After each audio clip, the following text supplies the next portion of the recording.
tem um ponto interessante que eu queria levantar aqui, viu, Franklin? Que no momento em que se falava pouco sobre deficiência física, a Luiz Azevedo ele foi vítima da paralisia infantil, né? Sim. E ele tinha um problema em uma das pernas. Isso limitou a Luiz Azevedo de alguma forma?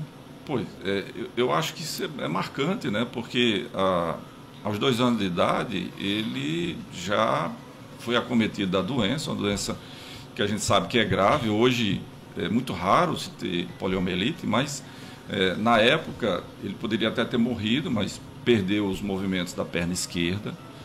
Isso, você imagina uma criança aos 2 anos de idade que ela não tem habilidade suficiente nem para andar, né? Quanto mais para usar uma muleta, por exemplo, como um equipamento, né, de locomoção.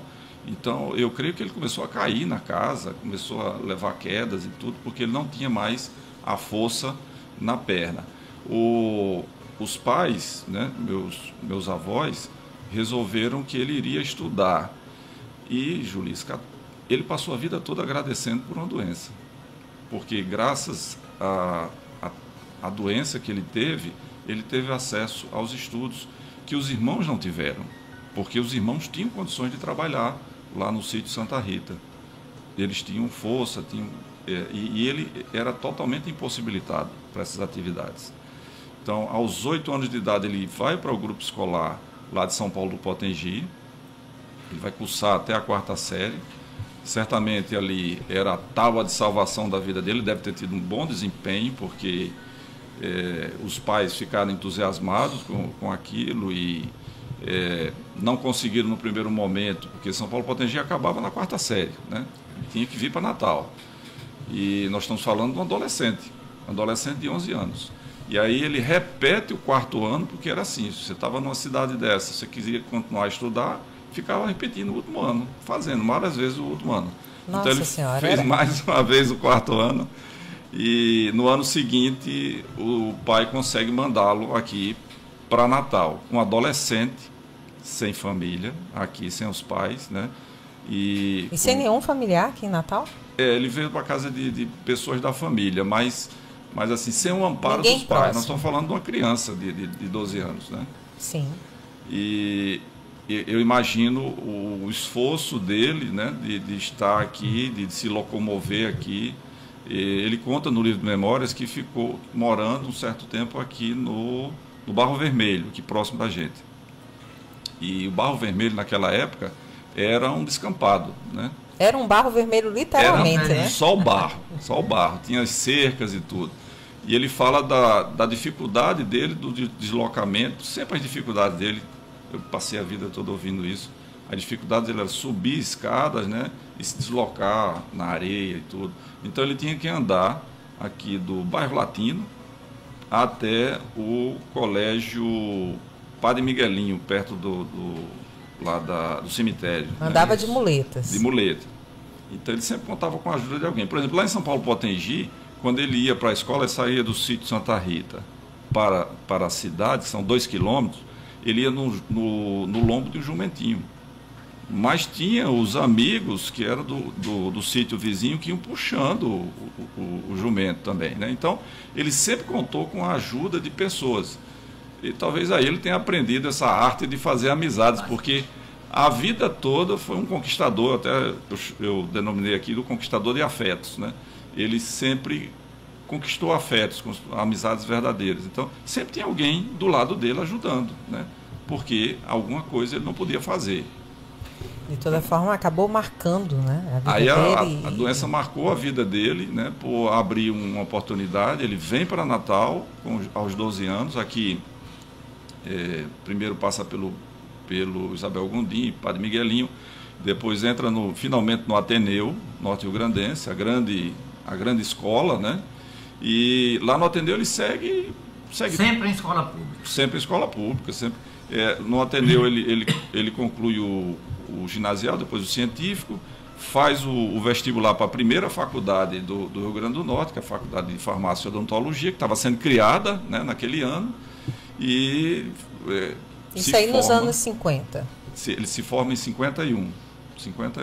Para você ver como tudo é muito recente, né? Quando a gente para olhar para a história de um Potiguar, e aí a história também da nossa cidade, como a primeira faculdade formando a primeira turma em 51. Isso foi, não tem 100 anos que a gente tem ensino superior praticamente aqui em Natal. É tudo muito recente, realmente. Tudo muito recente. E nessa turma, um deficiente físico, né, uma pessoa com necessidades especiais.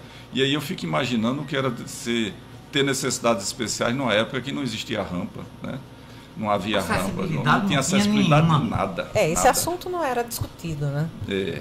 Não era um assunto, não existia cidadania, para puxar o tema de ontem, em torno das pessoas com deficiência, e muitas vezes até a forma de se referir, né? Era uma forma mais dura, mais grosseira do que é hoje em dia. E você vinha contando também, Luiz, que no centenário, até o carteiro que lidava com o escritor Aloysio Azevedo, seu pai, participou lá dando depoimento. Foi emocionante mesmo. Eu estou falando aqui me arrepiando, porque essas coisas são muito afetivas, muito pessoais, né? Mas a gente teve vários depoimentos nessa comemoração do centenário, e nós conseguimos localizar o seu Avelino, o carteiro lá da rua Monteiro Lobato, lá em Candelária, né? E aí seu Avelino fez o depoimento marcante, como todos os outros, mas um depoimento muito especial. Eu me lembro de visitar papai uma tarde, né? E eu cheguei, eu olhei, o carteiro estava descendo, né? Era ele, né? Estava descendo na rua, disse, não, vou ficar aqui, já recebo as cartas, e aí já evito essa tarefa aqui para papai e tal. E só que quando o carteiro chega na casa, ele estava esperando o seu Avelino, o carteiro. Uhum. Então, ele abre a porta, faz uma saudação que só eles entendiam, né? E aí começa um papo lá, e eu fico do lado, né? Eu fiquei com a mão estendida, esperando a carta, né? E ele passou direto. E aí depois o seu Avelino contou que ele dedicava 20 minutos, a entrega de carta é só jogar, né? Mas ele dedicava 20 minutos à rua Monteiro Lobato, porque lá tinha que encontrar com o papai para bater o papo. E ele sabia das angústias, do que é que vinha naquelas cartas. E aí eu pude entender também o papel desse profissional carteiro, né, na vida das pessoas. Eu fiquei tocado com aquela parte. Que hoje o carteiro ele trabalha mais com encomenda, né? A carta virou um objeto muito raro. Um objeto raríssimo, Mas ele sabia do que papai esperava, né, naquelas cartas, né? Aí ele olhou e disse, olha, sua carta não chegou ainda, mas ela vai chegar. Que ele participava daquele processo, né? Inclusive, Franklin até costuma dizer lá em casa, se um dia quiser escrever algo muito importante para alguém, escreva, entrega um papelzinho, porque o WhatsApp se apaga, minha gente. O WhatsApp se apaga. E ter uma caixinha com cartões, com bilhetes, com cartas, olha, isso é um tesouro cada vez mais raro. É verdade. São coisas simples e marcantes, né, na vida, e que realmente inspiram também, são coisas muito inspiradoras, né?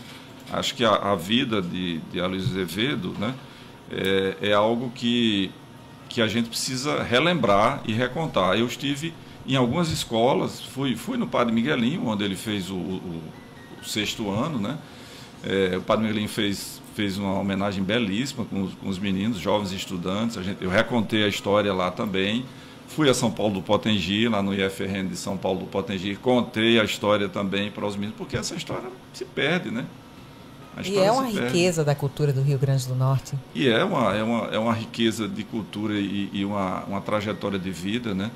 E uma pessoa muito ligada às suas raízes também. Aloysio Azevedo, muito ligado às suas raízes. Tanto que ele se forma em 1951, em 52 ele já estava em São Paulo do Potengi, abrindo lá a farmácia. Naquela época se formava em farmacêutico, era um farmacêutico químico, né, que produzia o medicamento. Então ele retorna para lá e aí se incorpora com aquele grupo lá do Monsenhor Expedito Medeiros, famoso profeta das águas, né? E lá eles realizam um trabalho comunitário assim que eu conheço poucos exemplos no mundo, sabe? Visitado por muitos países. Eu, como repórter, ainda cheguei a entrevistar o Monsenhor Expedito, viu? Já ali no final da vida dele, no final da trajetória, mas como repórter do Diário de Natal, você lembra, meu caro ouvinte, do Diário de Natal, que encerrou em 2012, mas já cheguei a entrevistar esse grande nome aí da nossa história também, da história do Rio Grande do Norte, que foi Monsenhor Expedito.